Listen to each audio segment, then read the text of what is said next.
है, जरा इसकी कुछ इंक्वायरी किया जाए। मैंने कहा क्या करना है कि कलेक्टर से मिलते हैं। मैंने कहा चलो, तो कलेक्टर के पास में गया, मेरे साथ मेरा एक पत्रकार मित्र। तो कलेक्टर को हमने सीधे एक प्रश्न किया। मैंने कहा ये 3 लाख रुपए का अनुदान राशि देने के लिए जो कार्यक्रम आपने आयोजित किया, जिसमें मुख्यमंत्री आए, इस आयोजन का खर्चा कितना हुआ? तो उसने कहा आप क्यों पूछ रहे हैं? मैंने कहा भाई मैं भारत का नागरिक हूं, सरकार को टैक्स देता हूं, ये जानने का मेरा प्राथमिक अधिकार है, और अगर आप बताते हो तो ठीक है, नहीं तो हाई कोर्ट की मदद से मैं पूछ लूंगा ये आपसे। हाई कोर्ट में एक पब्लिक इंटरेस्ट पिटीशन लगाऊंगा। राइट टू इंफॉर्मेशन मेरा फंडामेंटल राइट है, और मैं ले लूंगा आपसे। तब क्या होगा? बदनामी होगी, किरकिरी होगी, ऐसे ही बता दो।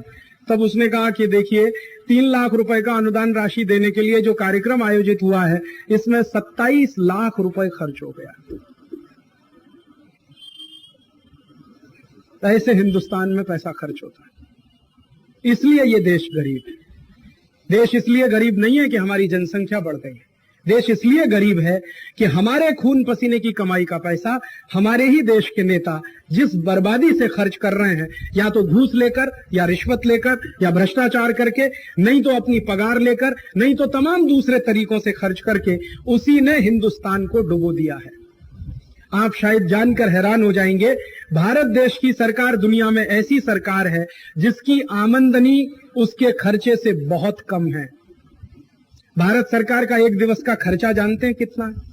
राष्ट्रपति, उपराष्ट्रपति, प्रधानमंत्री, उसके 84 मंत्री, फिर 800 संसद सभ्य, फिर उसके बाद 28 मुख्यमंत्री जिनको मैं भारत सरकार मानता हूं, 28 राज्यपाल, और फिर 4120 धारा सभ्य, 14,000 म्युनिसिपल कॉर्पोरेटर। ये पूरी की पूरी जो प्लाटून हमारे देश में रहती है, ये जो पूरी फौज है बिना बंदूक और बिना हथियार की। आर्मी वाले तब भी सेना पे कुछ काम करते हैं, बंदूक चलाते ये तो कुछ नहीं करते, निकम्मे निठल्ले लोग, एकदम निकम्मे और निठल्ले, कुछ करते नहीं। संसद में भी गाल बजाने के अलावा कुछ नहीं करते, और वो भी बहस ऐसे ऐसे मुद्दों पर जहां कोई जरूरत नहीं, और जहां जरूरत है वहां बहस नहीं। तो जो बिल्कुल निकम्मे निठल्ले लोग हैं, उनका एक दिवस का खर्चा 1800 करोड़ रुपए का है। एक दिवस का टोटल खर्चा हिंदुस्तान, 18 अरब रुपया हिंदुस्तान की सरकार, राष्ट्रपति से लेकर और नीचे जो आपके गांव में म्युनिसिपल कॉर्पोरेटर है, वहां तक का कुल खर्चा एक दिवस का 18 अरब रुपया है। माने देश की व्यवस्था को चलाने के लिए जो नेताओं को हमने नियुक्त किया है, वो एक दिवस में 1800 करोड़ खर्च करते हैं। एक साल में कितना करते होंगे? 18 अरब में 365 का गुणा कर लो, 365 मल्टीप्लाइड बाई 18 बिलियन रुपीज, इतना खर्चा है। और ये खर्चा कौन देता है? आप देते हो, मैं देता हूं। आप कल्पना करो कि हिंदुस्तान की व्यवस्था चलाने का खर्च वैसा ही हो जैसे फिलीपींस में है।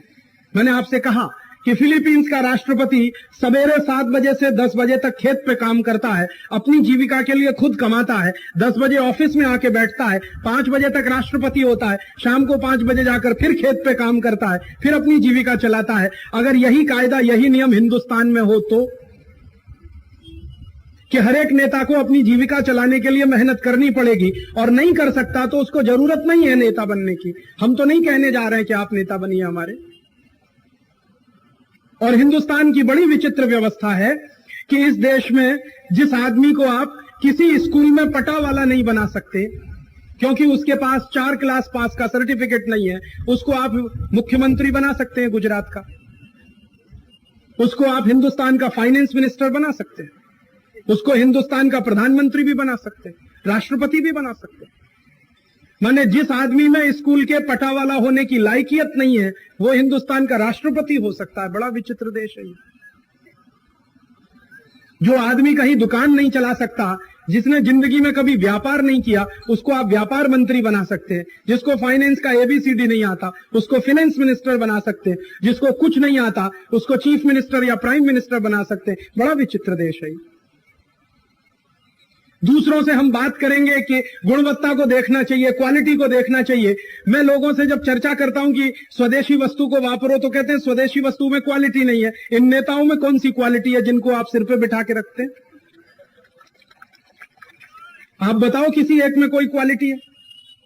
कौन सी ऐसी क्वालिटी है इनमें जिनको आप सिर पे बिठा के रखे हुए हैं, जिनके लिए 18 अरब रुपया रोज का आप अपने खून पसीने की कमाई में से खर्च कर रहे हैं?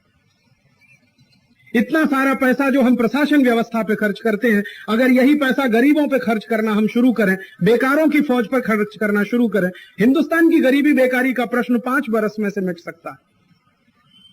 मतलब क्या है, मैं कहना यह चाहता हूं कि हिंदुस्तान का यह जो राजतंत्र है या जिसको आप डेमोक्रेसी कहते हैं, यह गरीबी और बेकारी की जड़ है, ना कि हमारी जनसंख्या गरीबी और बेकारी की जड़।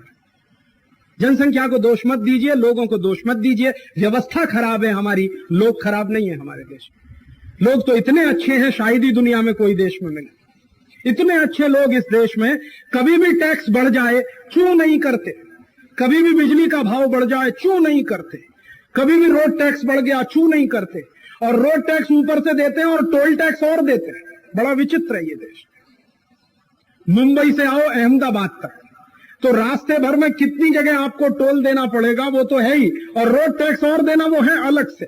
जब रोड टैक्स दे दिया फिर टोल टैक्स की क्या जरूरत है? रोड टैक्स अलग से दो, टोल टैक्स उसके ऊपर से दो, माने टैक्स के ऊपर टैक्स दो, फिर भी कोई चू नहीं करता, फिर भी कोई बगावत नहीं करता। इससे ज्यादा सीधे लोग दुनिया में कहां मिलेंगे? आप जरा बता दो मुझे। दुनिया का एक देश का नाम लेके दिखा दो जहां पर रोड टैक्स के ऊपर टोल टैक्स कोई लेके देख ले सरकार, चाहे वो फ्रांस हो, चाहे जर्मनी हो, चाहे ब्रिटेन हो, चाहे डेनमार्क हो, चाहे नॉर्वे हो, चाहे अमेरिका हो। लेके तो देख ले, रोड टैक्स अलग से लिया और टोल टैक्स लेके देख ले कोई सरकार। हंगामा हो जाएगा, कुर्सी हिल जाएगी, गद्दी हिल जाएगी, राष्ट्रपति को इस्तीफा देना पड़ जाएगा।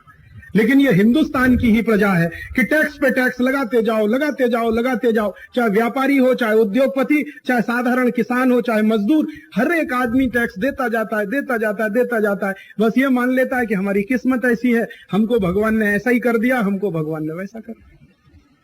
इतना सीधा साधा आदमी जो नेताओं को दोष नहीं देता, किस्मत को दोष देके चुपचाप बैठा रहता, अपनी गरीबी का कारण भी अपनी किस्मत को मानता।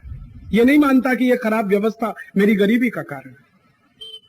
तो इतने सीधे साधे, इतने भोले भाले, इतने मेहनत करने वाले लोग हिंदुस्तान में जिस परिस्थिति में रहते हैं वो कल्पना के बाहर है। और ये परिस्थिति की कल्पना कभी ना भगत सिंह ने की थी, ना चंद्रशेखर ने की थी, ना ऊधम सिंह ने की थी, ना रानी झांसी लक्ष्मीबाई ने की थी, ना सचिंद्रनाथ सान्याल ने की थी, ना खुदीराम बोस ने की थी, जो 19 वर्ष की उम्र में फांसी के फंदे पर चढ़ गया। आप जानते हैं हिंदुस्तान की आजादी के इतिहास में सबसे छोटे उम्र का शहीद खुदीराम बोस था, जो 19 बरस और 2 महीने का था जब उसको फांसी हो गई थी लंदन में। सबसे कम उम्र का था। तो सबसे कम उम्र का खुदीराम रहा हो या सबसे अधिक उम्र का कोई दूसरा क्रांतिकारी, कभी किसी ने यह कल्पना नहीं की थी कि आजादी के बाद हिंदुस्तान ऐसे लोगों के हाथ में जाएगा जो देश को ही घुन की तरह से खा जाएंगे। ऐसी कल्पना किसी शहीद ने नहीं की थी। अगर की होती तो आजादी के लिए लड़ाई नहीं लड़ी होती उन्होंने, जब उनको यही मालूम होता कि ऐसे लोगों के हाथ में देश जाने वाला है। आजादी के पहले के क्रांतिकारी देश की आजादी के लिए अपना घर दान देते थे, अपना जीवन दान देते थे, अपनी पत्नी को कुर्बान किया, अपने बच्चों को कुर्बान किया। और आजादी के बाद के ये नेता अपना घर भरने के लिए, अपना परिवार भरने के लिए देश को दांव पर लगा सकते हैं, देश की अस्मत को दांव पर लगा सकते हैं, देश के स्वाभिमान से सौदा कर सकते हैं, देश के आत्मसम्मान को भी बेच सकते हैं। तो कितना बड़ा फर्क है 1947 से पहले के भारत में और 1947 के बाद के भारत में।